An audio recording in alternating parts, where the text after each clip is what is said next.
Hello दोस्तों, कैसे हैं आप सब। आशा करती हूँ आप सभी अच्छे होंगे। अलौकिक कहानियाँ के 11वें एपिसोड में आप सभी का स्वागतम। मैं रश्मि, मेरे साथ आप सुन रहे हैं हॉरर स्टोरी। तो चलते हैं स्टोरी की तरफ। गहरे जंगल के बीचों बीच एक वीरान हवेली खड़ी थी, जिसे लोग कालेश्वर हवेली के नाम से जानते थे। कहते हैं उस हवेली में जो भी गया कभी लौटकर नहीं आया। यह हवेली 100 साल पुरानी थी और लोग मानते थे वहां आत्माएं भटकती हैं। मगर विज्ञान की इस दौर में इन सब बातों पर लोग कम ही यकीन करते थे। रवि एक युवा पत्रकार सच्चाई जानने के लिए उस हवेली में जाने की ठान चुका था। उनके दोस्त अमित और नेहा ने उसे रोकने की बहुत कोशिश की, मगर रवि नहीं माना। उसने कैमरा, टॉर्च और कुछ खाने पीने का सामान लिया और शाम होते ही हवेली की तरफ निकल पड़ा। जैसे ही वह हवेली के करीब पहुंचा, एक ठंडी हवा का झोंका आया, मानो किसी ने उसे रोकने की कोशिश की हो। हवेली के बड़े बड़े लकड़ी के दरवाजे चरमराते हुए खुले। रवि अंदर गया और चारों ओर देखा। अंदर धूल और मकड़ियों के जाले लगे थे। हवेली में एक अजीब सी गंध थी जो उसे महसूस हो रही थी। रवि ने अपने कैमरे से तस्वीरें लेना शुरू किया। जैसे ही उसने एक पुरानी तस्वीर पर कैमरा फोकस किया, अचानक उसे ऐसा लगा जैसे उसके पीछे कोई खड़ा हो। उसने मुड़कर देखा, वहां कोई नहीं था। फिर अचानक उसे एक धीमी सी फुसफुसाहट सुनाई दी, चले जाओ, यहाँ से चले जाओ। रवि ने इसे हवा का बहाव समझकर नजरअंदाज कर दिया और आगे बढ़ा।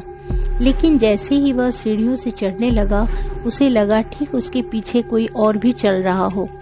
फिर उसने मुड़कर देखा, मगर इस बार भी वहां कोई नहीं था। हवेली के दूसरे माले पर एक पुराना कमरा था, जिसकी खिड़कियां टूटी हुई थी। जैसे वह कमरे के अंदर गया, अचानक दरवाजा तेज आवाज के साथ बंद हो गया।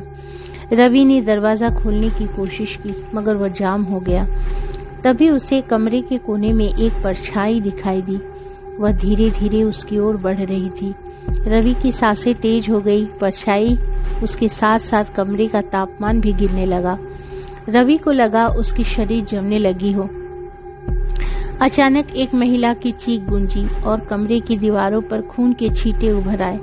रवि ने डर के मारे दीवार की तरफ देखा, जहां पुराने अखबार की कर्तन में एक खबर चिपकी हुई थी। कालेश्वर हवेली में एक नवविवाहित लड़की की हत्या कर दी गई थी।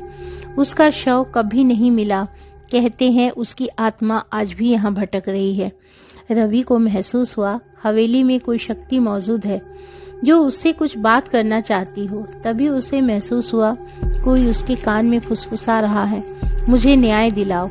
रवि डर से कांपने लगा, लेकिन उसने हिम्मत जुटाई और कैमरे को उस जगह पर फोकस किया जहां से आवाज आ रही थी। अचानक कैमरे की स्क्रीन पर एक धुंधली आकृति दिखाई दी। एक लड़की थी जिसकी आंखों में आंसू थे, चेहरे पर गहरे घाव। रवि समझ में आ चुका था यह आत्मा किसी से बदला लेना चाहती है। उसने दरवाजे को जोर से धक्का दिया। किसी तरह तो दरवाजा खुल गया। वह भागता हुआ सीढ़ियों से नीचे उतरा, मगर जैसे ही मुख्य दरवाजे पर पहुंचा, दरवाजा अपने आप बंद हो गया। तभी हवेली में तेज हंसी गूंजी। एक काले साये ने उसे घेर लिया। रवि को सांस लेना मुश्किल होने लगा। उसे लगा अब वह मर ही जाएगा, मगर तभी उसने देखा कि पास एक पुराना लाल कपड़ा पड़ा था जिस पर सिंदूर लगा था। रवि को याद आया, यह खबर पढ़ चुका था। लड़की को उसकी शादी के दिन मारा गया था। उसने तुरंत वह कपड़ा उठाया और चिल्लाया, मैं तुम्हें न्याय दिलाऊंगा। जैसे ही उसने यह कहा, हवेली की दीवारें हिलने लगी। साया धीरे धीरे गायब हो गया। सच्चाई का पर्दाफाश हो गया। रवि किसी तरह हवेली से बाहर निकला, सीधा पुलिस के पास गया। उसने हवेली की कहानी अपने कैमरे में कैद सबूत पुलिस को दिखाए। पुलिस ने हवेली में खुदाई करवाई और वहां से एक कंकाल बरामद हुआ। जांच के बाद पता चला हवेली के मालिक ने अपने बहू की हत्या कर दी थी। उसके शव को हवेली में छिपा दिया था। पुलिस ने हवेली के मालिक के वंशजों से पूछताछ की। कई राज उजागर हुए। रवि ने यह खबर अखबार में छपाई।